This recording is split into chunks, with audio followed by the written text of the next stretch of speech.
Civilians का trial military courts में हो सकता है। इंट्रा कोर्ट अपीलों पर समाअत हुई है और मंजूरी दे दी गई है, मशरूत इजाजत दी गई है 6 रुकनी बेंच की जानिब से और 5-1 की लीड से यह फैसला आया है।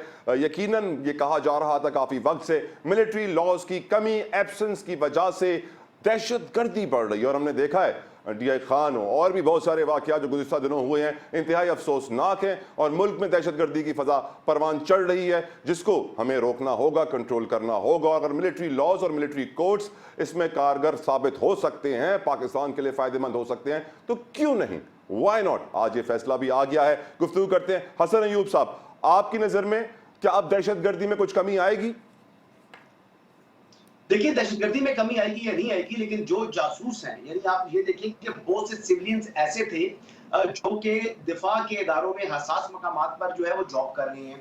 तो जो 21D2 को उड़ा दिया था सुप्रीम कोर्ट ऑफ पाकिस्तान ने, अल्ट्रा वायरस करार दिया था कॉन्स्टिट्यूशन ऑफ पाकिस्तान से, तो कम से कम वो लोग जिनका मामला यानी आपको नेशनल सिक्योरिटी के इश्यूज थे, अगर उसमें किसी बंदे ने खुदा ना खास्ता पाकिस्तान के खिलाफ जासूसी की होती तो फिर उसका ट्रायल मिलिट्री कोर्ट्स की बजाय आम कचहरी में होना था।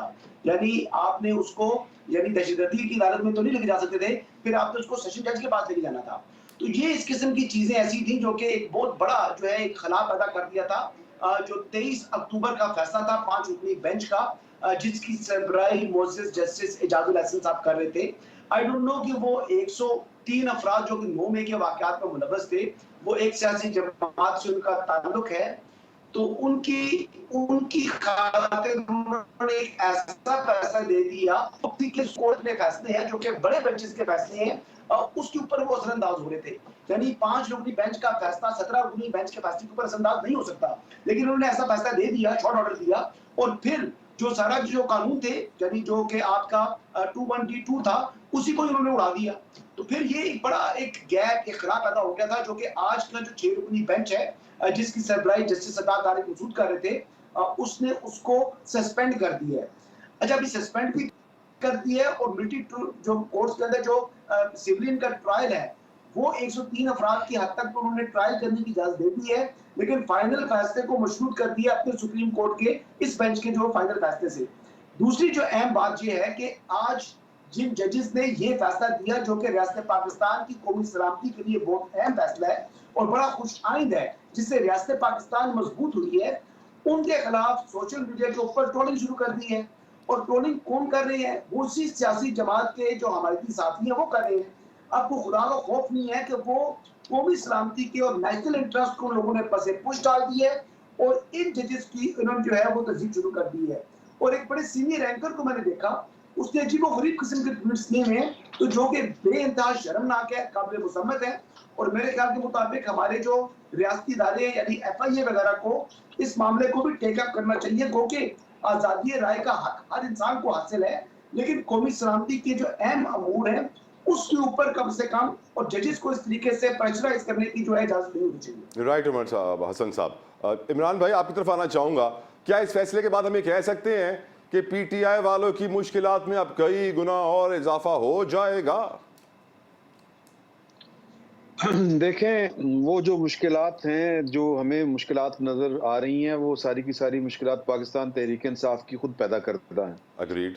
बात अगर आपने शुरू करनी है तो वोट ऑफ नो कॉन्फिडेंस से शुरू कर लें कि कोई क़यामत आ गई थी। वोट ऑफ नो कॉन्फिडेंस अगर आ गया था कि इन्होंने साइफर से लेके और फिर हर साजिश तक जो वो काम किए और सियासत करने की बजाय हर तरह की साजिश, यानी कि मैं तो कहता हूँ कि 2-2 साजिशें की। आज नवाज शरीफ साहब कह रहे थे कि मैंने रहील शरीफ और बाजवा के खिलाफ साजिश नहीं की, लेकिन इमरान खान साहब ने तो बाजवा साहब और आसिम मुनीर साहब के खिलाफ साजिश भी की। जो 9 मई वाला वाकया है, ये बेसिकली तो वही है ना, और तो इसमें और कोई बात नहीं है कि उन्होंने एक आर्मी चीफ के खिलाफ या उनकी कुर्सी उलटने के लिए या उनकी कमांड को ख़त्म करने के लिए ये सारी साजिश तैयार की। ये मैं नहीं कह रहा, ये उस वक़्त का वज़ीर-ए-आज़म का इल्ज़ाम था या उस वक़्त के वज़ीर-ए-आज़म का ये इंकशाफ था, आप यूँ कह लें। तो ये सारे काम खुद पाकिस्तान तहरीक इंसाफ ने किए हैं। अब अगर हमें उनसे खामखा की हमदर्दी हो रही है, तो हमें अपने बारे में सोचना चाहिए कि हम क्या सोच रहे हैं। उसकी वजह ये है कि अपोजिशन लीडर की कुर्सी के ऊपर बैठते, 4 सूबों में या 4 जो यूनिट्स हैं उन पे उनकी हुकूमत थी। वफाक में थोड़ी देर के लिए अपोजिशन सहते, टाइम पे इलेक्शन हो जाते, ना इधर-उधर की हाँकते, तो ना 9 मई वाला वाकया होता, इस वक़्त वो वज़ीर-ए-आज़म बन के बैठे होते। राइट। लेकिन उन्होंने जो है वो सीधा रास्ता इख्तियार करने की बजाय, चूँकि वो आए जिस तरीके के साथ थे, उनका बिलीव भी वही था, मुझे ये लगता है। तो उसी तरह उन्होंने वो वाले काम किए। उसका नतीजा ये निकला है कि अब अगर आप उनको सपोर्ट भी करना चाहें, तो आप नहीं कर पाएँगे। अगर आप नहीं उनको जैसा, कहना कोई चाहेंगे जी फायदा कि नहीं नहीं होगा। कि ये है वो कर दें, इट्स टू ये लेट। देखें आप ये कितनी कह रहे हैं ज़्यादती पानी है, सर से ऊपर इंसानी गुजर चुका है, हकूक। सजा इनको अब मिल के रहेगी। पानी सर से गुजर चुका है और मुझे लगता है कि ये अब जो है ना 109 जो है हम्म। सीआरपीसी का, उसमें उसके तहत अब ये इमरान खान साहब के खिलाफ भी केस है वो फौजी अदालत में चलेगा। राइट। अच्छा, मुझे मैं यही सवाल अब रख देता हूं अपने लीगल एक्सपर्ट याया फरीद साहब के सामने। याया साहब, अब तो अगर आप जो चीज मैं ऐड करना चाह रहा हूँ, इमरान साहब की बात में इजाफा करना है मैंने, जी जी जल्दी से अगर करें आप इजाजत दें। प्लीज प्लीज प्लीज हसन भाई। इमरान साहब बिल्कुल बजा फरमाया जो उन्होंने किया, लेकिन इसकी वजह ये थी कि वो डिक्टेशन ले रहे थे अपने सियासी गुरु से, और वो अपने गुरु की डिक्टेशन से फैज़याब थे। तो वो फैज़याबी के चक्कर में उन्होंने ये गलतियां, ये ब्लंडर्स कमिट कर दी हैं, जिसकी वजह से उस जंग के अंदर जो साबिक चेयरमैन थे तहरीक इंसाफ के, वो मुलव्वस हो गए। जो जंग उनकी नहीं थी, जो लड़ाई उनकी नहीं थी, और फिर उसकी कॉस्ट उनको पे करनी पड़ी। और फिर 9 में भी जो जंग था और अपने सियासी गुरु की डिक्टेशन। राइट हसन भाई, इसीलिए तो कहते हैं कि फड्डा करना आसान है, निभाना मुश्किल।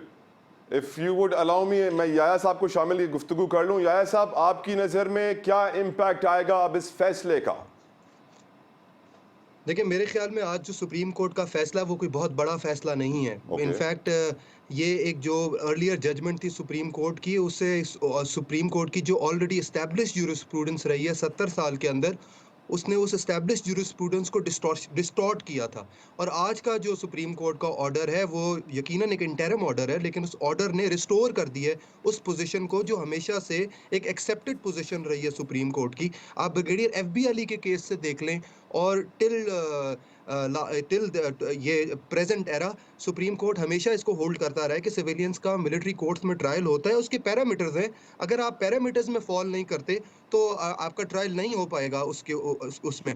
तो आज का जो फैसला है वो एक क्यूरेटिव फैसला है। उसने सिर्फ क्योर कर दिया जो प्रॉब्लम्स हो गई थी लास्ट ऑर्डर की वजह से। और जैसे हसन भाई ने कहा कि प्रॉब्लम्स हो गई थी, प्रॉब्लम ये थी कि कोई भी जजमेंट ऐसी जिसके फार रीचिंग कॉन्सिक्वेंसेज हो, और ऐसे कॉन्सिक्वेंसेज हो जो आप बाद में संभाल ही ना पाए, ऐसी जजमेंट इम्प्लीमेंटेबल नहीं होती।